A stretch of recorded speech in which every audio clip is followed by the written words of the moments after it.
Dracula, a popular book written by Bram Stoker in 1897.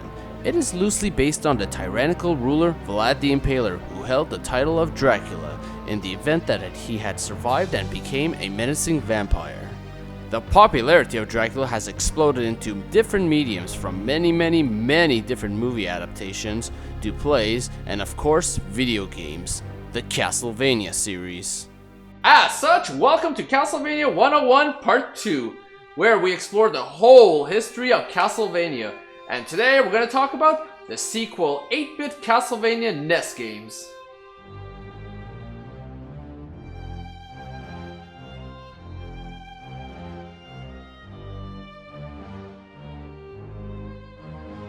As we originally saw in the last part, there were 3 different versions of Castlevania 1. Yes, I know about those PC ones, but those are just shitty ports of the NES game, so I didn't even bother. And I'm not gonna include these 2. Yet. After finishing Castlevania 1, the development team decided to go on to working on a sequel, considering its amazing success on the NES. So yes, so long MSX, I hope to never have to play another keyboard Castlevania with no continues again. Konami was on a roll with a pretty strong franchise that was starting to define them with the likes of Mario, Zelda, and Mega Man. The sequel as such looked like a big deal, and even got badass artwork like this one on Nintendo Power that caused a lot of controversy. Oy, how I miss the old, cool, ballsy Konami instead of this new, dickwardly, ballsy Konami. Ugh. Now we're gonna move on to Castlevania 2, Simon's Quest. What's interesting here, however, is the fact that we're actually moving backwards here, as this was actually made before the atrocity that is known as Haunted Castle and after Vampire Killer. Oh god. So the story of Castlevania 2 takes place 7 years after Simon Belmont defeated Dracula in the original game. But right before Dracula died, the asshole himself placed a curse, or cancer, whichever way you want to call it, on Simon that would slowly kill him over the years. So yeah, just like cancer. With how Dracula's minions are starting to appear again, Simon as such decided to take up his whip, the Vampire Killer, to collect Dracula's body parts in order to kill him again and remove the curse off him. Or Simon's just making a complete guess, and he could be wrong, but he's dying, so he may as well try after all. Well, time to start the game, and I really miss using this controller so much, as the controls for the last 2 games were horrendous. So starting off, we are presented to a pretty generic opening screen. Sure, it's still the film reel, but it looks so generic compared to the first games. But we're in the game, and this is different. No one's trying to kill me. Am I playing the right game? Is this Zelda 2? I'm in a town here and I can talk to people apparently. Well, no one's giving me any real hints as to where to go, so let's try this left path and ow. Okay, not that path. Let's try the other path and here we go. So in case you haven't noticed, this is the series' second crack at doing a Metroidvania game. It contains multiple different paths and a completely interconnected map that's required to explore in order to complete the game. However, the game does it much better than Vampire Killer. It takes that sweet engine from Castlevania 1 with a nice hitbox and style and combines it with a Metroidvania formula. And you know what? It's actually pretty fun. I don't know what the hell I'm doing, but it's still the classics of action and platforming. I don't even get what those people at AVGN were on when they played. Alright. Nighttime. So welcome to the horrendous nights of Castlevania 2. Everything is bullshit hard, dealing double damage and takes twice as much hits to kill an enemy. You can't even access anyone or any houses in town during that time. So you're low on health, you better survive the night in order to heal at the church during the day. And that's the thing, while the game isn't the same bullshit that Vampire Killer and Haunted Castle were with their death cycles of no continues, this game simply respawns you around the same place, but you lose all your hearts. You may think, well, that's no big deal as I don't care about using sub-weapons. Well, newsflash, hearts represent currency in this game. So, hearts in the first game didn't represent health, but rather ammunition, and now they represent money? Like, what? It doesn't make sense anymore. Now, currency is a huge issue in this game, as you have to buy a lot in this game. Whip upgrades that you need in order to just pass otherwise ridiculous enemies, key items like the crystals that you need to progress on, and other major items. If you die, you lose all your hearts, and you have to go hunting for them all over again. Also, there are no candles in this game, so the only way to get hearts are to fight enemies, and enemies at night only give you a decent amount of hearts too. So, while you could simply wait out in a safe corner at night for the night to pass so you don't have to deal with those bullshit tough enemies, you should in fact be killing those same bullshit tough enemies just to make a decent amount of money. So yes, the game is giving you a fuck you and has its foot up your ass at the same time, as you have to fight tough enemies in harder conditions while trying not to die with all those hearts in place. Sure, you get 3 lives before you lose all your hearts, but when you finish a dungeon, you might only have 1 life left and 100 hearts at the same time, so that is when it's a truly scary moment of survival. Right, so let's talk about the dungeons. So throughout the game, there are 5 dungeons which house each of the pieces of Dracula. These are more akin to the traditional Castlevania levels from the first game, except they're not so linear this time. Like here's the first dungeon. Now how am I supposed to go up there? I know this game is non-linear, but is this not the first place I'm supposed to be? Like, what am I supposed to do? Wait a minute. How am I going up on my own? Well, it seems by having the white crystal you get in the first town, it lets you see this invisible platform, which I would not have known without jumping like an idiot. And that's the thing, the game is very vague. I mean, I was thrown in the middle of the town, talked to a few people, and had no idea what they were on, and went on and later got some hearts and realized I did need a white crystal and went all the way back just to get it. Apparently there was a guy at the start that tells you about it. Off to the very corner, that is. Seriously, this is Castlevania. I'm used to being thrown into the action and just moving forward to combat and jump, not trying to decipher the Rosetta Stone. So, back to dungeons, the issue becomes very clear that even if this part is like Castlevania 1, it is much worse. There are invisible blocks everywhere, and there isn't any hint as to the fact that they're invisible. They look like any other block, but you fall right through them, and you got to climb all the way back up again. It's as if they are artificially trying to lengthen the game this way.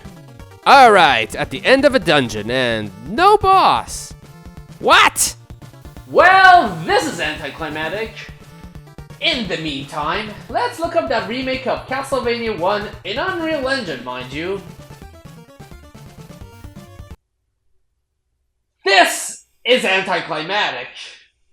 So yeah, we get to the room with Dracula's body part, and it's covered in an orb. How'd I open this shit? Well, apparently you need to find a merchant in this place that sells you an oak steak. What the hell is an oak steak even? And why are merchants literally living in a dungeon full of monsters? Were they literally waiting 7 years just for someone to come in hopes of just 50 hearts? Well, wow, I don't feel so bad anymore, as I feel actually bad for him, as I feel that I've ripped him off. But I feel more ripped off as I feel like I'm wasting my time when I could just simply be replaying Castlevania 1 instead of this. So yeah, we now got Dracula's Rib, which gives you this neat looking shield from Vampire Killer. Yes, that game did have one nice thing. Also, I do wonder, why was Dracula's body torn apart like that?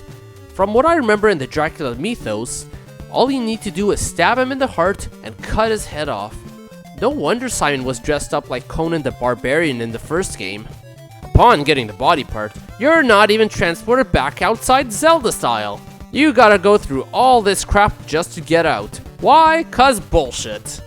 Later on, as I book it back to the first town cause I'm on my final life and I'm hoping not to die from the horrible night, I end up buying holy water, and fuck, this thing is amazing, just like it was in Castlevania 1. It not only assists me in stopping enemies in their tracks and makes the game not as tough even at night, but I can also throw this down repeatedly on the ground to see where the invisible blocks are even. I guess the only real downside to this is that it doesn't have the nice flame effect that it used to have. Wait, why do these fucking bones from enemies have that flame effect, but the obvious holy water doesn't anymore? Well, sadly, holy water isn't as nice as you may have just thought, as you soon encounter crap like this spider here, which you can't holy water, and it shoots at a very long range. I mean, seriously, this is terrible with how I'm getting attacked from all sides. Ugh. Of course, that's only one path. The other path in this Metroidvania takes you to these eyeball thingies that even with holy water, it is still quite difficult to defeat. So you soon make it to this town that seems to have no churches and no one is in these houses. Odd. Well, next town. Same thing. What is the point of these towns? Well, there's this guy who wants your white crystal in exchange for a blue one and, well, he just grabbed it without permission. Okay. So now where do I go? Well, there's this lake here. I'm assuming that I have to cross the lake here, but do I use the blue orb since it's blue? Nah, that's too stupid. That's just too stupid, and this game's too stupid. Ugh. I mean, there's this whole land below it, and yet the water is still standing there. So it's not like the water was drained. Why is this game so stupid? Anyways, here's the easier second dungeon, which the only thing about it I want to say is, wow, these spikes take more than half your life. So at this point, I've explored everything I can in the east, and I can't seem to find where to go. I mean, the left path in the first town is now doable with my stronger whip plus holy water, but I can't get past this poison. People here in this far off town are telling me that I need something called a laurel to get past there, and being told also to buy garlic for some reason. But I have no idea where. I have literally checked every house and talked to every person, but I can't find a single merchant. Alright, time to do what I hate best. Hit up game facts, cause fact this game! Alright, let's see here. Apparently it's telling me that I can buy them in the shop in these very towns that told me to buy garlic and laurel, but I don't see where. And suddenly the answer is... Remember all those houses that were empty earlier? Well, you have to holy water the floor or the side walls to find the merchants that are hidden there.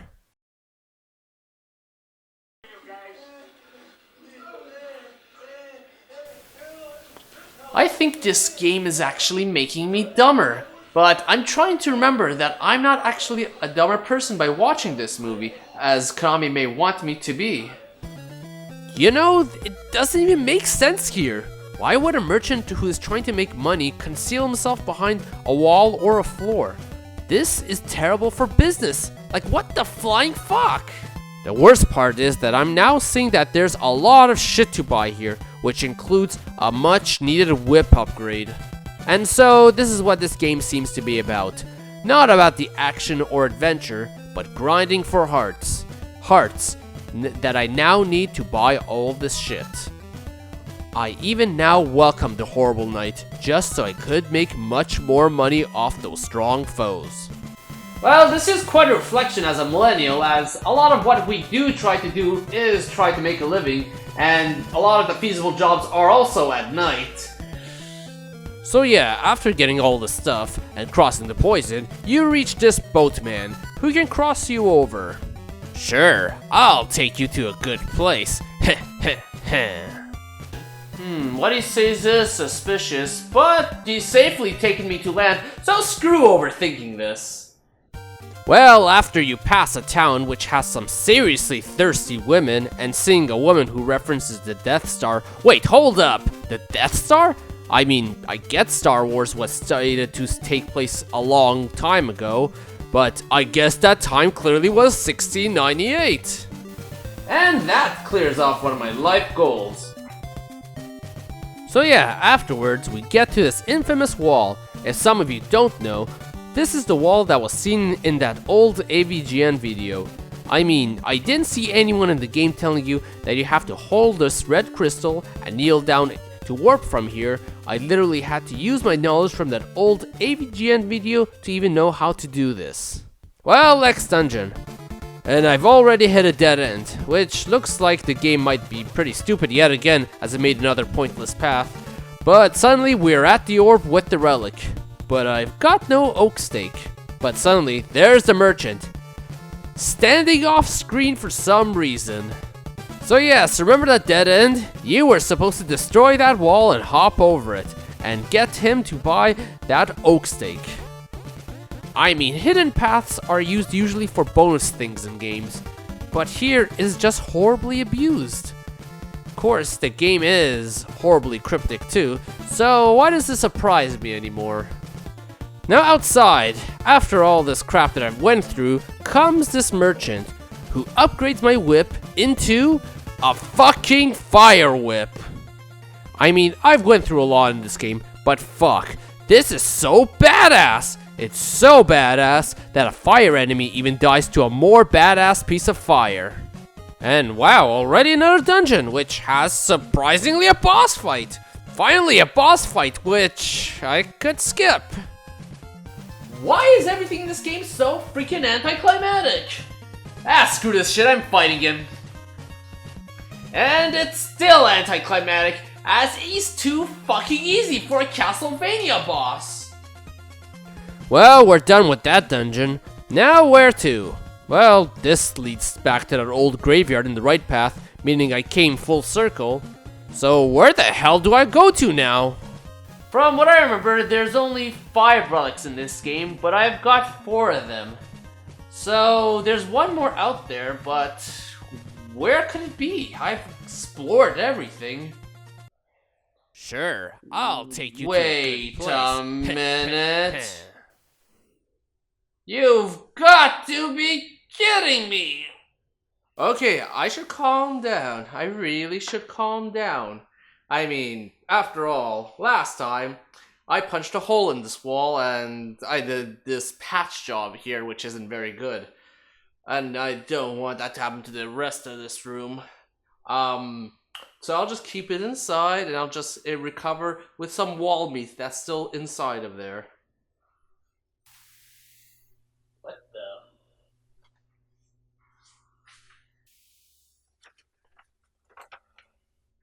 Dear Obsessive Gamer, I noticed that there was some wall meat unguarded here.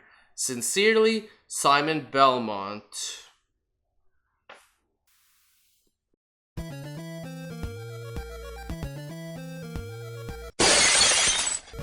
So yeah, it seems just because I hadn't had Dracula's heart equipped, he took me to the wrong path that made me skip over one dungeon.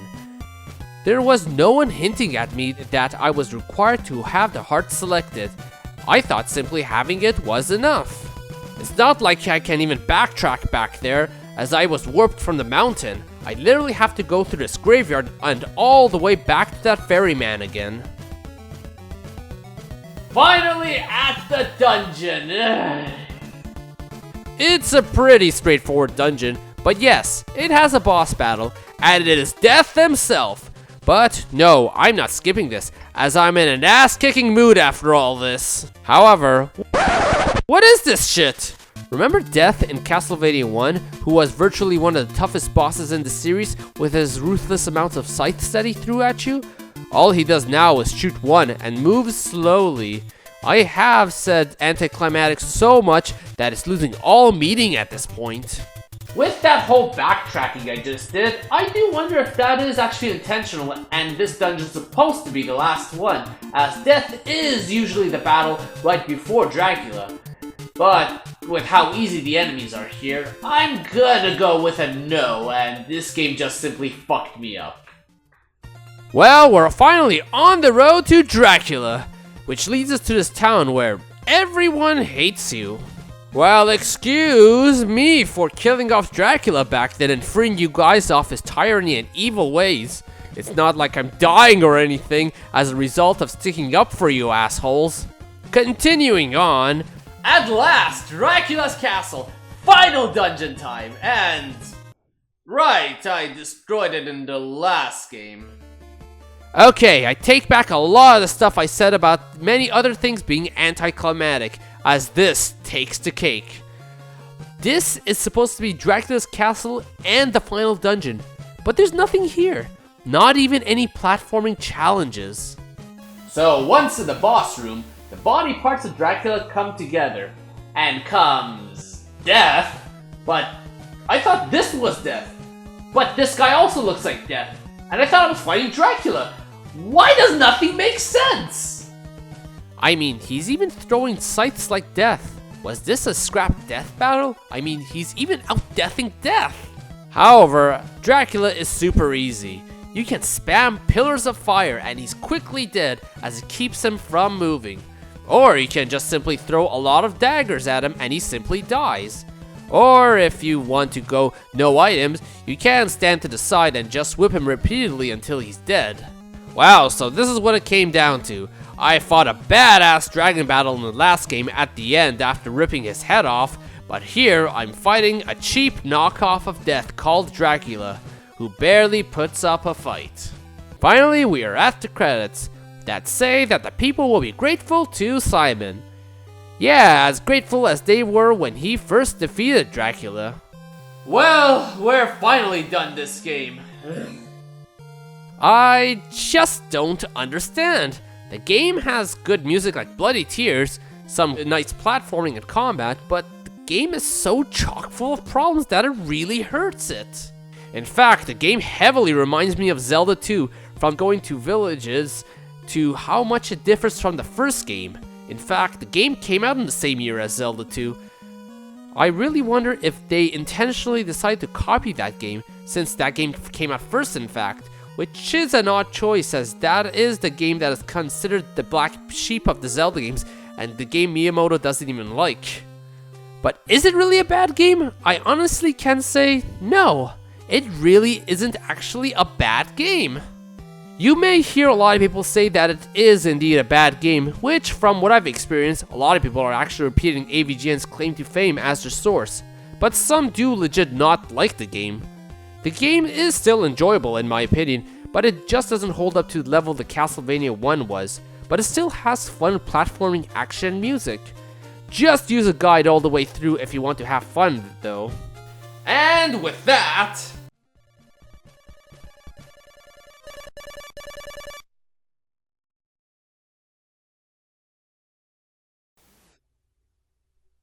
it's dark, and from what I remember, things are a lot tougher in the dark, and so it's time for Castlevania 3, Dracula's Curse.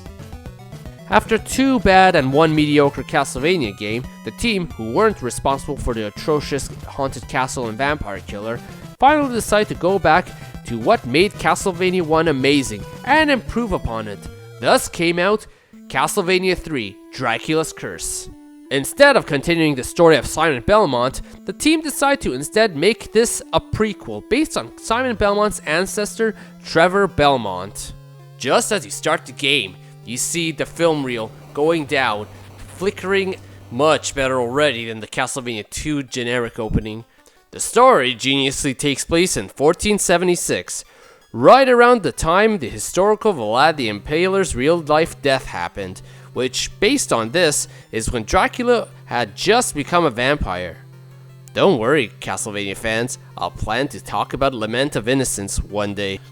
With Dracula spreading his evil and tyranny throughout Europe, the once exiled Belmont family, who were feared for their superhuman strength, were called in by the church to defeat Dracula. For a NES game, that's, in my opinion, a rather nice setup to a story. Genius, I would say, with how nicely they are trying to tie it to Vlad the Impaler here too. Anyways, the game doesn't just put you in the shoes of the whip-wielding Trevor Belmont, but 3 other characters too. They include the famous and beloved Alucard, who is the son of Dracula, based on the Alucard from the film Son of Dracula, down to his design even, which you may hear a lot about later in the scheduled Castlevania 101s. Next is Grant Dynasty, whose name is based on the noble house of Dynasty of Wallachia, Wallachia being where Transylvania is located. And Sypha is based on syphilis, possibly on the word cipher, since her true nature is hidden. But enough of that, have at you! You should have saved that line for Symphony of the Night! Ow, my eye! As stated before, welcome back to True Castlevania.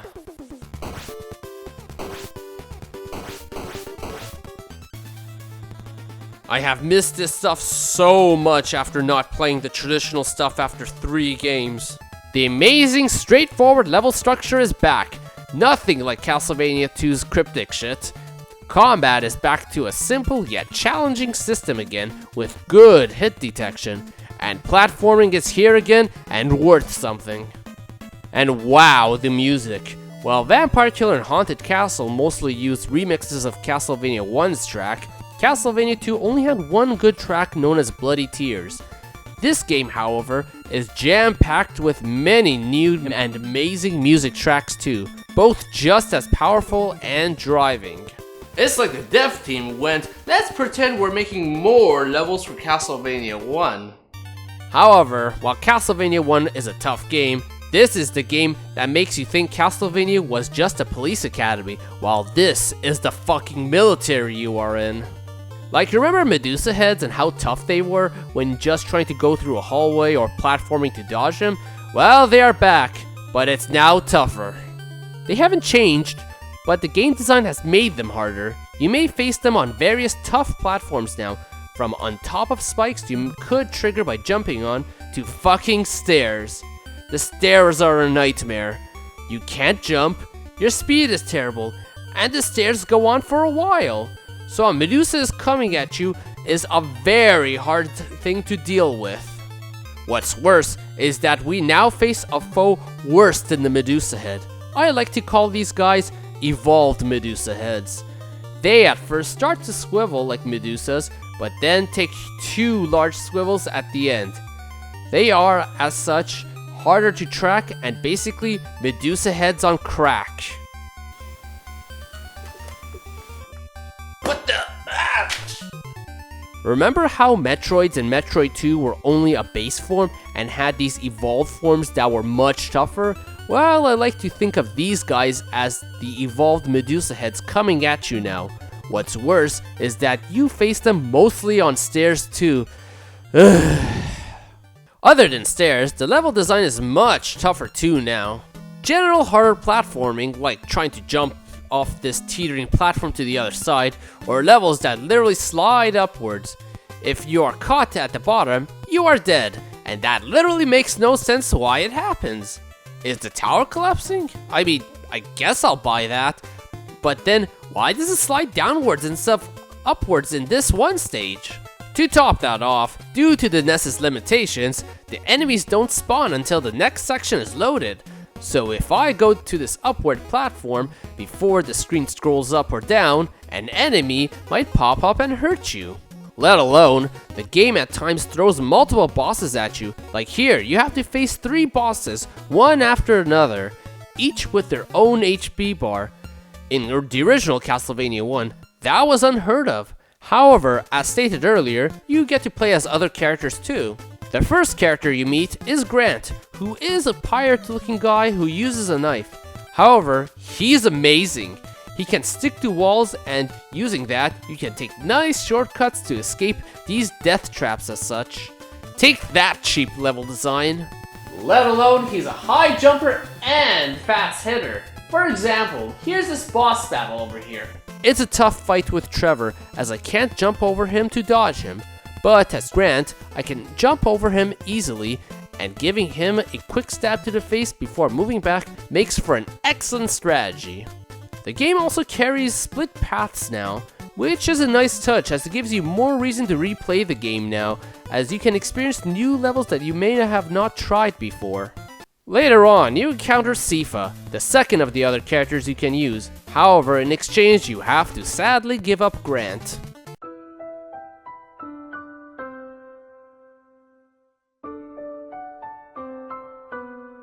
But it's so worth it.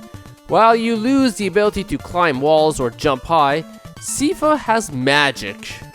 Fire magic can sweep projectiles and hit enemies hard. Her ice magic can freeze almost any enemy in their tracks, including projectiles, and then all she has to do is break them with one hit of her staff.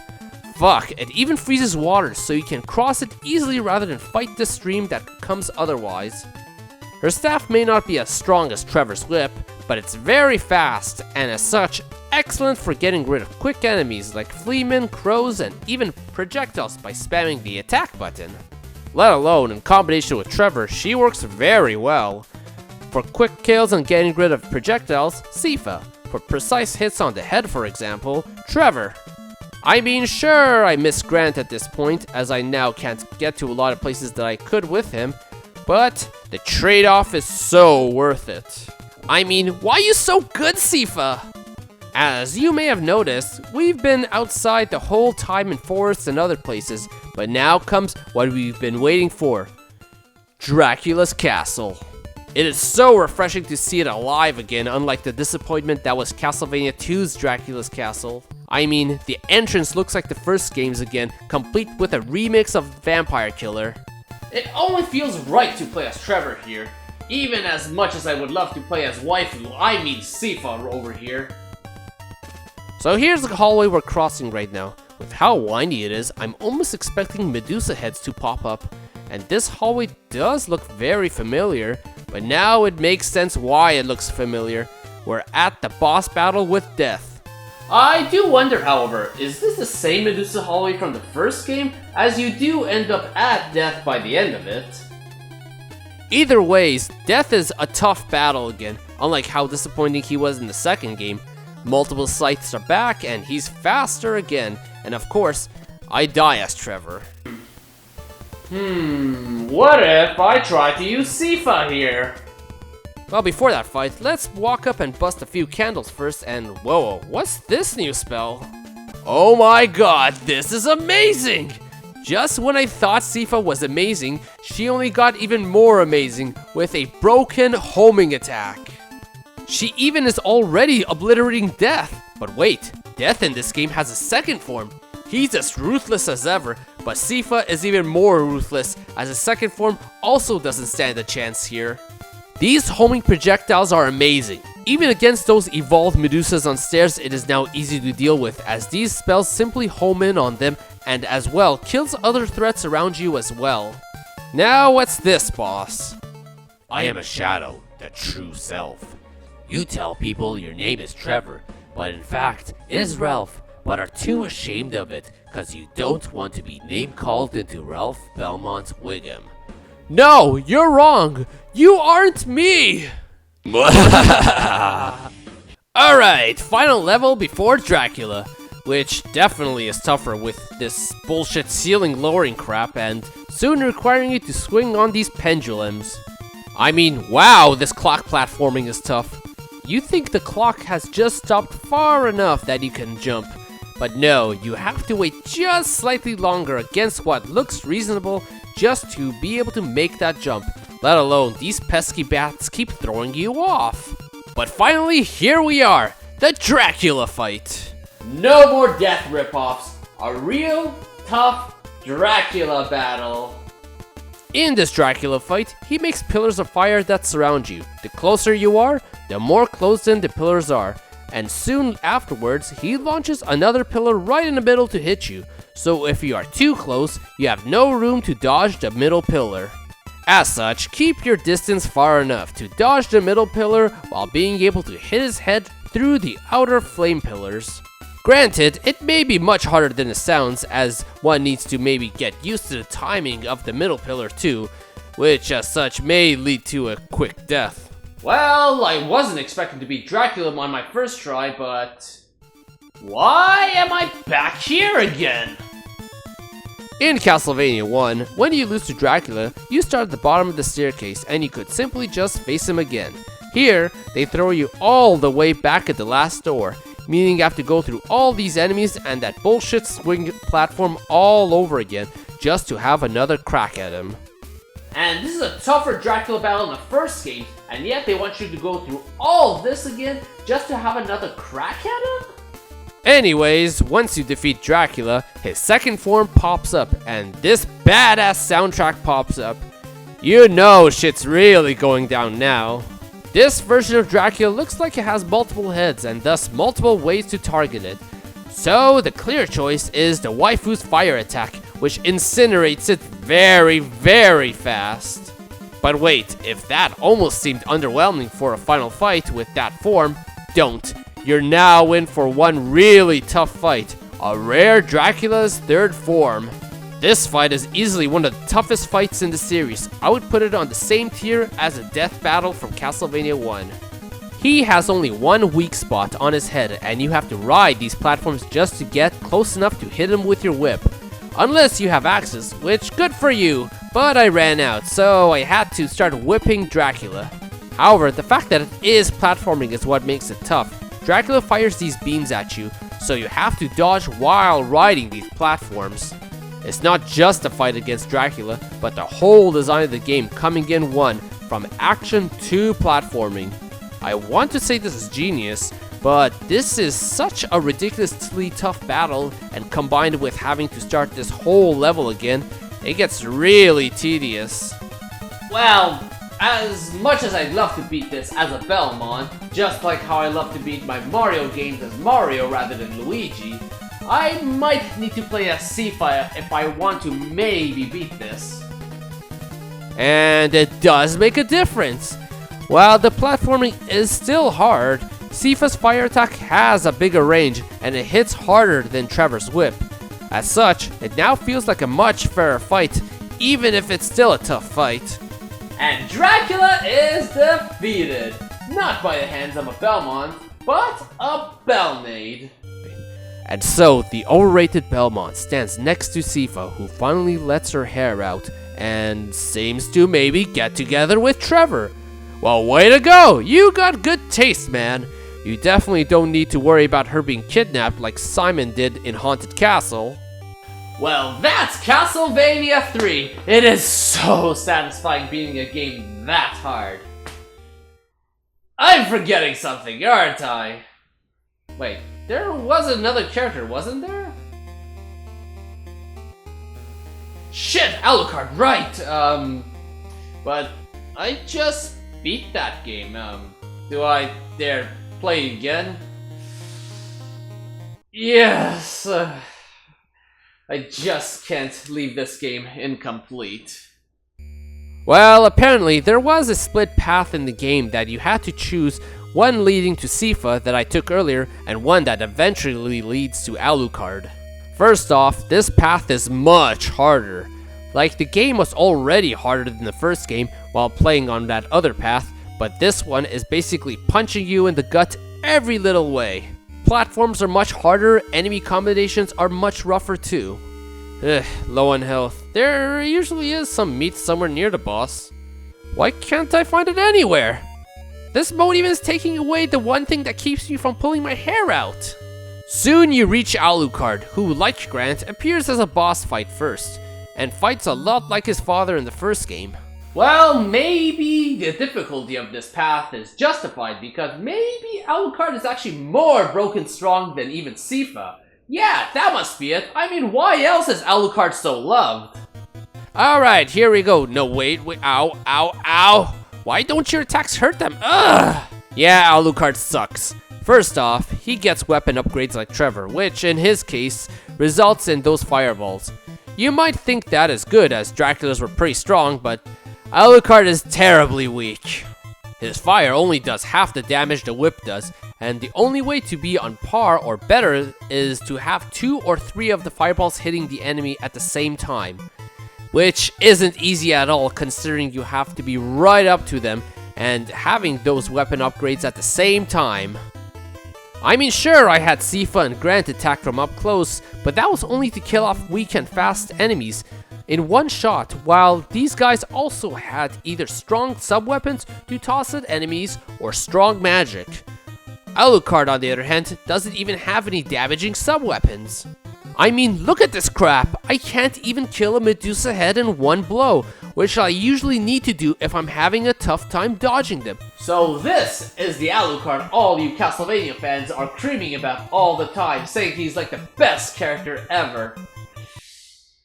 I probably shouldn't be saying that, as I might regret it around the time of Symphony of the Night, possibly. And oh my god, the platforming is very rough in this path. You have all these falling blocks which are very tough to see coming. I mean, sure, I say trial and error, but how many times do I have to die to learn in what order they fall in? Well, fuck this shit. Let's use Alucard's one decent ability, turning into a bat. Basically, as much of a terrible fighter as Alucard is, he is amazing for avoiding platforms as he can fly. But that's it really, and to be honest, platforming that is really tough isn't as common as enemies, and so Alucard just isn't worth using on this platforming really. As such, we are back at the Dracula fight. As much as I'd like to have it be son versus father here, I'm not even going to bother with how weak Alucard is. And so it's Trevor versus Dracula. I mean, sure, I wanted this fight, but it's just so disappointing not to have a reliable partner for this fight. Alucard has basically become that one jock kid who is paired with this nerd kid and lets the nerd kid do all his work. I mean, he is popular like a jock kid too. But regardless, while it is easy enough to reach the final form with Trevor alone, it is as usual the final form that is the real tough battle. Of course, like earlier, I ran out of axes, so I gotta get in close to hit him. However, when I want to hit him, I get beamed. I want to dodge his attack, I still get beamed. I successfully dodge his attack, but I fall into a hole. I successfully hit him, but then he hits me and I bounce backwards as in Castlevania tradition into this shithole here. And this keeps going on and on and on with having to platform to the final battle, fight, lose, and rinse and repeat. I haven't felt this defeated since that Castlevania 1 battle with death, and I don't think Holy Water will do much here. I mean, I already did this with Sifa too. I just can't seem to do it without her. I'm the Obsessive Gamer, everyone. I'm that because I love video games, and I put so much of my attention into them. I try to beat any game I play, unless, you know, they're broken, or they suck, or, well, there might be a lot of reasons, but this might have to be one of those times where I give up.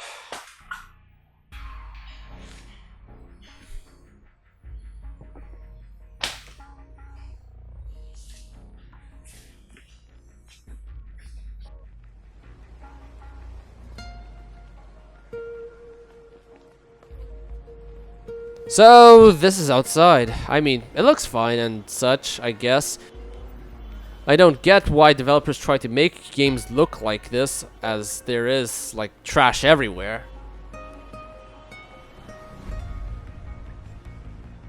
But trying to talk to people is tough. Everyone keeps avoiding me. Sure is different from games. Well, real life is a lot harder than I thought it is. I mean, how do people do it all the time? I'm giving my resume to all these people, but no one ever wants me for anything. I mean, sure, I have one there, like, I'm like Obsessive Gamer for like a few years and just gaming in general for a long time, but how do people do this? I mean, it's almost as if it's harder than Castlevania 3's final boss.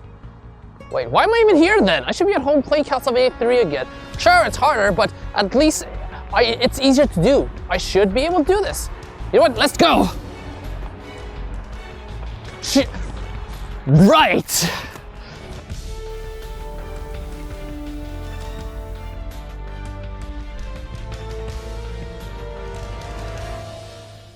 You know what? It's not about if I can beat this game or not. It's about focusing. Just like how all these people try to focus on their lives and try to get their shit together. Sure, I can be doing that too, but everything sucks less here. So fuck this shit. We're beating this game as planned. As such, after chipping away at Dracula with all of my axes, I leapt to these platforms, stood at the very back of them, and so he beamed at me. I jumped forward to dodge them and landed at the very front of the platform, which then gave me leverage to simply jump up, hit him, and land me back on the very back here. Rinse and repeat, and Dracula is dead!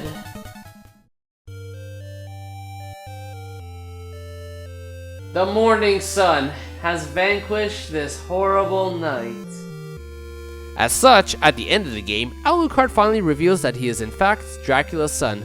To no surprise, but at least he didn't reveal himself to be Dracula all along. Who am I kidding? That plot twist could have been pretty badass. And that's Castlevania 3. I somehow beat this game twice. The game is amazing. Yes, I complained a lot, cause, well, it's hard. It's really hard, and much harder than Castlevania 1, but it is beatable. Just like Castlevania 1, it has continues, and thus, trial and error, you can do it through. Let alone, the game gives you a lot of tools at your disposal, such as these 3 extra characters, which provide a lot of assistance to defeat the tougher parts of the game. Worried about this platform here? Use Grant to go around it. Falling blocks giving you trouble? Have Alucard fly around them. Dracula being a dick? Sifa's magic does wonders. In fact, I want to go as far as to say that difficulty, in my opinion, was thrilling. You know how satisfying it feels just to get past the hard parts in this game? By learning through trial and error what is hard and applying that knowledge to the game, it feels good. And of course, this is aside from it being like Castlevania 1, the amazing action platformer it is from its level design that in my opinion is even better here, enemy encounters, and boss battles which are better handled this time around too. It is, in my opinion, the true sequel. No broken mechanics like Vampire Killer and Haunted Castle, no stupid confusions and pointless places to travel to like Castlevania 2, a true sequel to Castlevania 1. So yes, this is a very good game. However, if you can't handle hard games, don't push yourself to play it. Play it if you like Castlevania 1, as this does feel like the next step up. Now, one final fact. Apparently in Japan, Castlevania 3 was released on the Famicom Disk System. For those of you that don't know, the Famicom, aka the Japanese NES, had a floppy disk attachment called the Famicom Disk System. What this did was provide save files, which a lot of NES games at the time couldn't save, and provided better sound too. Now you know what sucks? We really got gypped over here. Castlevania 3 was a much better game in Japan. First off, the music quality is so much better due to the Famicom Disk System's sound quality. I mean, just listen to the difference here.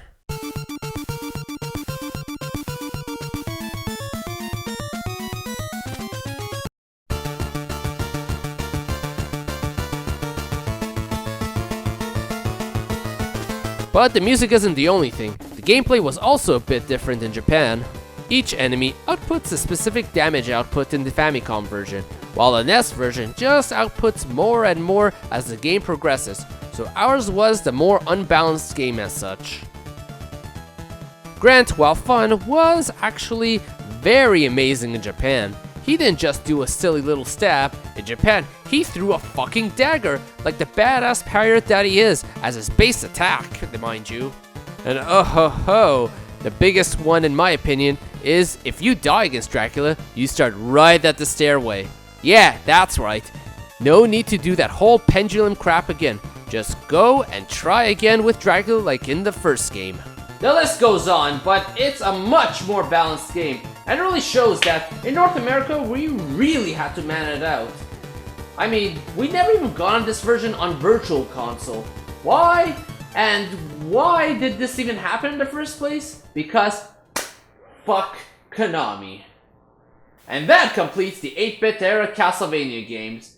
So everyone, catch part 3 of Castlevania 101, where we move on to the 16-bit era. And that's where the mood sets in, mind you. But everyone, thank you for watching. Hey everyone, thank you for watching The Obsessive Gamer, Castlevania 101. Now, yeah, this was a long episode. Let me know if you liked how long it was, or if you want it to be shorter next time, because then I can decide if it should be shorter, or if needed I could keep it around the same length, or around it at least. But yeah, I'm planning to have part 3 out in the first quarter of 2017, which is going to cover the whole 16-bit era as planned, meaning Castlevania 4 and up to Rondo of Blood. But yeah, in between, of course, making that, I'm planning to, of course, do a few other things here, like more other games for my main series, some more gaming problems, more real talk, and on and on. But yeah, subscribe, like, and share too if you can. that would really be appreciated if you can, really. But yeah, guys, thank you for watching, and I'll be back soon as planned.